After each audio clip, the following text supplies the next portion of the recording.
Good morning, or good evening, whatever time you get this video. Greetings, Professor. I'm going to be doing a speech on methods of execution.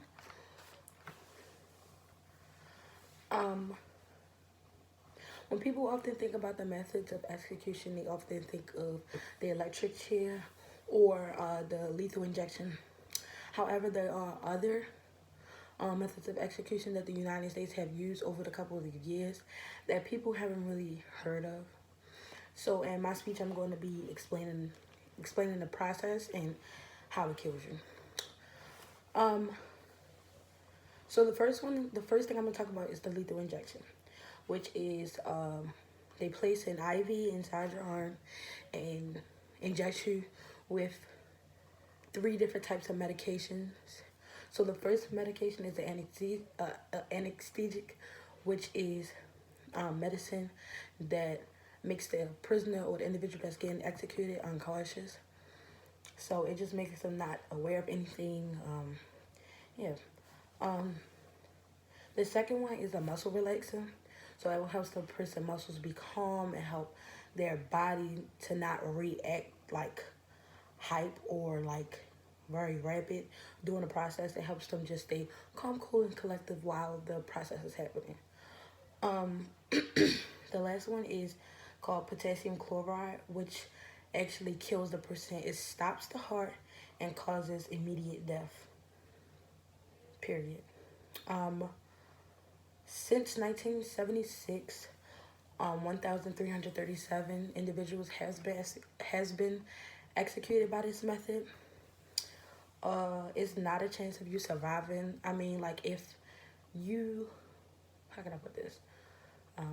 If somebody would, like if it wouldn't work or somebody would survive the lethal injection, they would just try it again. And if they inject them types of, medications inside you twice, 9 times out of 10, you're gonna die.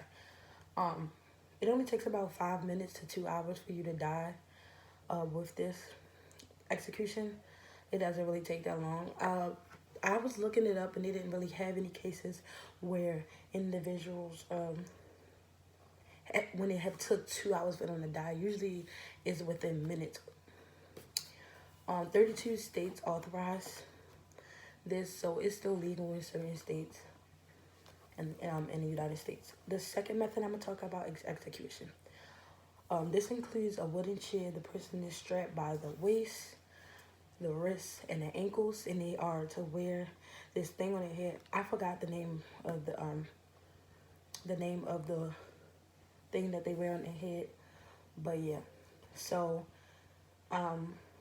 prior to them getting seated into the electric chair, they have to shave their hair completely bald, shave one of their calves completely bald, and because they feel as though if you are hairy or you have some type of follicles, they think that it would create like a bad connection between you and the electricity. So they want you to be completely bald so it can have more connection and you're not able to survive this chair. Um, since 1976, 163 people have been executed by this method. Recently, someone has been executed by this method by the name of, I believe, Nathan Woods. It was an African American man. He didn't commit the crime that he was accused of. However, he still got the execution, and they still proceeded with the electric chair. Um, so the initial voltage that they shock the individual with is about 2,000, and that's how much it takes to kill you. That when they shock you, it's automatically trauma to your body, automatically. Your nerves is impulsed, and your heart is beating at a rapid pace, and it's just like your body just starts shaking and going through convulsions and something you just cannot control. So what they do is they don't just like turn it on and kill you. They do a couple cycles. So the first cycle probably about 15 seconds, and the second cycle could be about a minute, and then the third cycle could be like about 3 minutes, just until they feel like it's been set, like just until they feel as though they satisfied for that. Like if they satisfied with it, they're like, okay, we're done. If they not, they're gonna do as many cycles as they want, which I believe is overkill. And I just think it's ironic that it's illegal for an individual to kill themselves, but it's legal for the law to kill an individual, or it's illegal for other people to kill another person, but it's legal for the law to kill you. That's just so ironic to me. Since 1976, 163 people have been executed. I don't know if I said that already, but yeah, 9 states authorized. So in 9 states, it's still, you can still get executed by this method. I know that Alabama is one of them, given that the man Nita Woods was executed not too long ago by this method. The third one I want to say is they call it the lethal gas or the gas chamber. And this process is a very, very tragic one. It's very strong and it's pertained to destroy your lungs, period. Like, the individual is put into a chamber. So it's like a little room and they shut the door. It drops potassium chloride beneath the chair and generates lethal hydrogen, which is visible and the person is advised. With the first gas that they drop is visible, so I believe it said it's like a yellowish greenish color and a person can see it, and they are authorized to take several deep breaths to help the process go faster or help them become unconscious. Then it sits about for 5 minutes. The person sits there unconscious for about 5 minutes. And then the body starts giving off reactions. They start going through convulsions. And the person starts drooling. They can vomit. They can urinate on themselves. It's a lot that comes along with this process. I believe it's just basically torture. Because the person is still like, the person is going through shock and trauma for, and this takes up to 2 hours to kill. So imagine you just going through convulsions, you throwing up, you urinating on yourself, you're drooling for 2 hours, like, and it says online that it's very, very, very painful, like, since 1976, 11 people have been killed by this method, and 6 states authorized. The next one I'm gonna talk about is hanging, hanging or lynching. The day before they are to rehearse. So they are to go and get weighed. And once they get weighed, the prison employees or the person that's doing the execution, they are to create a sandbag that's the same weight as the individual and show them how the perfect drop is going to be once they are hung. So they get a sandbag, and they drop it. They want to ensure that it's quick death, so they want to make sure that you're up to a weight where as though when it's time for you to drop, it kills you automatically. So during the execution, the day of the execution, this is what they have to do. I just think this is really crazy, the process that they have to do in order to, so the criteria of the rope, it has to be about 3 to 4 inches long. It has to be boiled for a certain amount of time and stretched to create any type of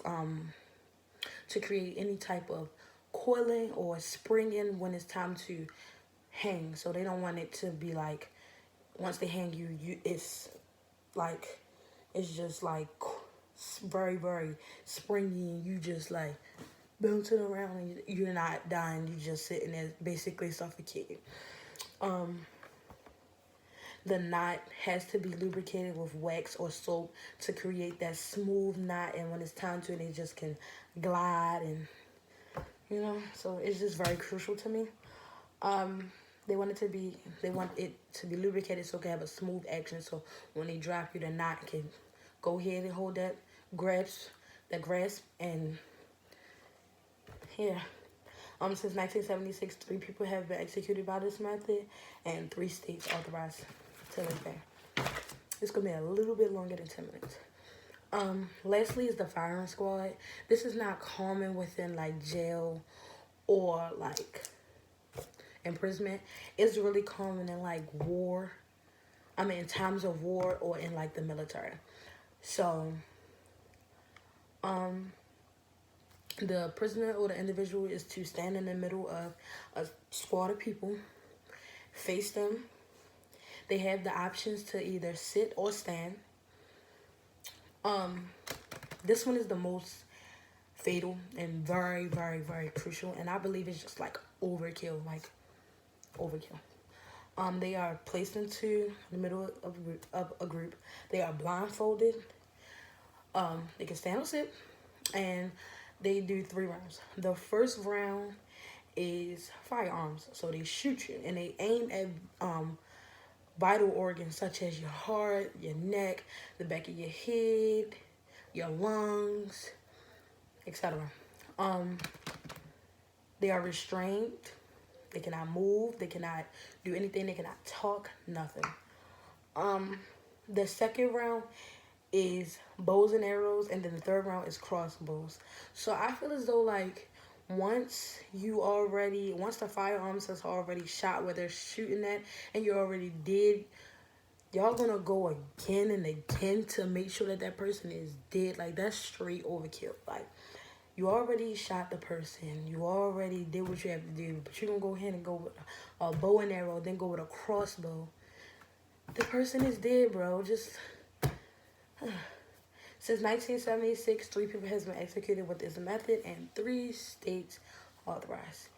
It's not really heavy in the United States anymore. It's very, very, very common in Utah, I believe, and in Europe. So them 2 states are the states that still do this execution till this day. And yeah. So thank you for hearing my speech on methods of execution. I wish you the best. Please stay safe and healthy during this time of crisis. Have a good day.